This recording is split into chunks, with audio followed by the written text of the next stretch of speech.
Kashirawa mai roju I lalpa nangin min shia kamun thuril song nen kahum pumin min shwai chin chia na mak tak nen min shia jemni avan hluem chaw cham ni om chin ma se lalpa kasuyang che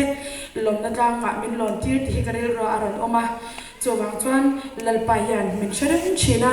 chawin harum chin ma ila lalpa ma a kan kun chuan lalpan lom na dang ma min lon tir le chin ani lalpa fak le choi molan ka thei do pin kan zai nga saglo na re to a check po ka bel lo mai thei lalpa ro punan sa nge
Hey,